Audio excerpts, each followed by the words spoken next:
But I have to highlight our guys, like every Friday morning, it's a brand new website. We have to promote next week's drop. And so all that work, and I see guys that are running these companies and they're outsourcing to all these agencies and all this stuff. And it's like, no, hire really good people in your company and then make them work hard, you know, and our team works their butt off. Oh yeah. You know, and people talk bad about youth today. And obviously there's a lot of people that don't want to work, but if your culture's right and your hiring process is right, I think kids today are smarter than they've ever been. I got 400 Gen Zs in here. I love them. And there's more tools at their disposal today than there's ever been. You know, they have a spirit of abundance. Yeah. Because they've had a magic wand in their hand and they think anything's possible. Yeah.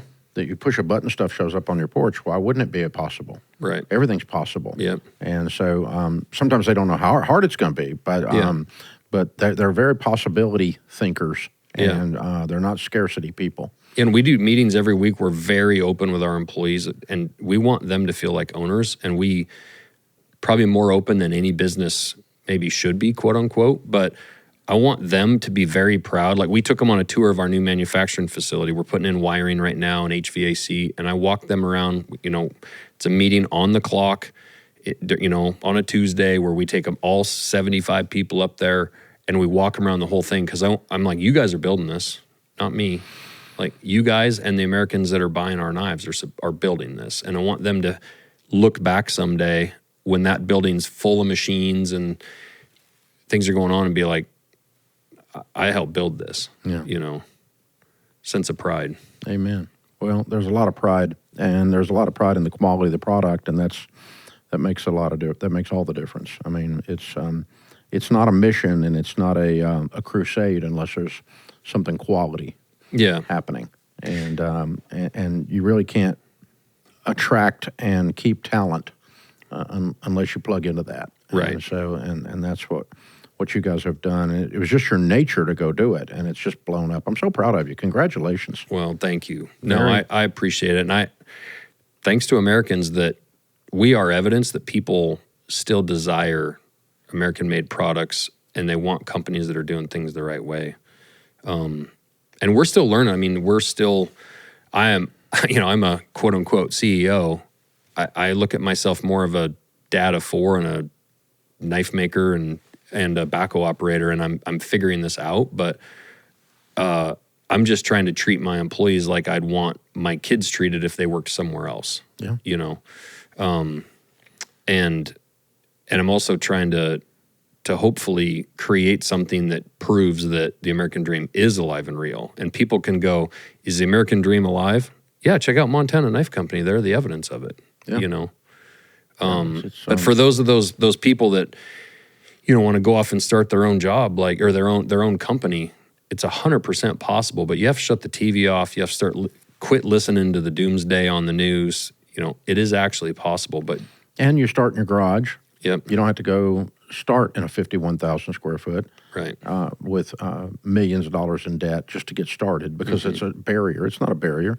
Your barrier is you need to learn to crawl before you walk. You rabbit hunt before you go hunt for elephants. Yeah. That way you don't starve to death while you're elephant hunting. Yep. And that's the barrier. We started this on a card table in my living room, and this is the 7th studio I built. Wow. You know, so and the first one wasn't even soundproof. We had to tell people not to walk down the hall while we were doing the show. You know, I mean, it's like, hey, it's what you do, man. Yeah. But you know what? We ain't gone broke either. Right. You don't go broke making a profit. Well, and we have been very resistant to drinking our own Kool-Aid and listening to, you know, the people that are like, oh, Joe Rogan talked about you guys, and you guys, we could have easily gone out and leveraged everything and bought a ton of steel and tried to meet the demand immediately.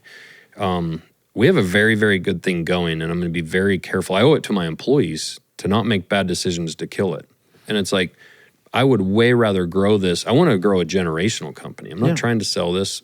I'm good with growing this over 5 and 7 and 15 years versus this isn't a blow it up in 1 or 2 and sell it, you know. So that's how we're doing it. Yeah. Well, that's congratulations. That's the way it should be done. And you make different decisions. Simon Sinek talks about that in his book, Infinite Game, that when you're playing an infinite game, it's a different set of rules than if you have a game with an end date. Yeah. And I think a lot of these principles, some of these are lessons learned from when I was young and made a lot of mistakes. When I was a custom knife maker, I sat in my shop a lot and listened to a lot of AM radio of this Dave guy telling me what I was doing wrong with my finances. And so, I was in pretty bad debt at an early stage in my life. And, now with growing this company, taking some of those lessons learned and like, I'm not going to run this business how I ran the first 10 years of my adulthood. Yeah. Yeah. And, if I'd have run that better, I might not have to have gone and been a lineman. But I had to go dig out, and that's what I did. You didn't quit until you had, volume enough to justify it. Right. And you couldn't, you just work more. Mm-hmm. Don't sleep less. Right. You sleep when you're dead. So, and you're not going to pass out. You're not going to burn out. There's because there's too much passion and too much fun involved. Yeah. So you guys are having a good time. It's so fun to watch from the outside. Again, I've said it 20 times. You probably don't care, but I love these kinds of stories, and I love guys like you that because we're cut from the same kind of cloth, and most of the audience for this is the same thing. It's entrepreneurs. Yeah. And they're running. They've got 5 team members, they got 50 team members, and they're gutting it out, and they're putting up with all the crap that you put up with and all the stuff. And you try stuff and it doesn't work. You fall down, you get back up, and you just keep scratching and clawing. And then some moron says you're lucky. Yeah. Luck had nothing to do with it. Exactly.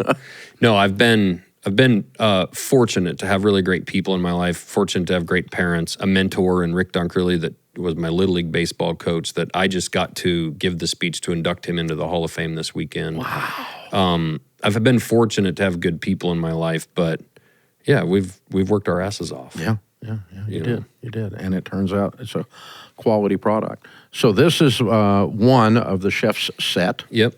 And I keep bringing it up and featuring it because it's probably making you nervous the way I'm handling it. But they're very sharp. Yeah, don't cut your hand off there. Yeah, our chef sets, we have 3 knives in that. They come in a bison leather roll that Francesca at Teton makes. And that's it right there. Yes, it is. Yeah. And can we get a shot of it? Make sure we get it on there.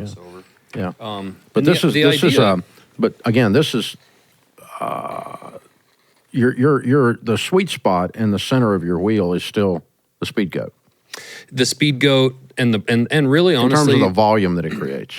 Yeah, but these things have taken off too. They really are. I mean, they're beautiful for one. They really are. And people might go to our website and not see them there, and that's where it's like sign up for our email list because we are still selling out, right? And so there'll be months that go by we won't have them available, and we are asking people to be patient. But then when we are making more, and they'll come back around, and it's something that I think what I've found is that when the people have those on a wood block displayed on their kitchen counter, it's also a conversation starter. They look different than everything else, and I think there's something to be said too for using, whether it's a hunting knife or this chef's knife. You're using something in your kitchen, and you can go right to our YouTube page or Instagram and watch the videos that our guys make and see the hands that we're making those, and know that you're using a tool that somebody real on the other end of just right up in Frenchtown, Montana made, It's a cool connection. Very cool. Well, thanks for stopping by, my friend. Thank you. One more time, I'm excited about all the good stuff that's happening for you. You deserve every bit of it, and thank you for putting out an incredible American-made, high-quality product. Thank you so much. Thanks, Montana Dave. Knife Company, Josh Smith. You guys be sure and check them out, and you'll learn more about it on their site.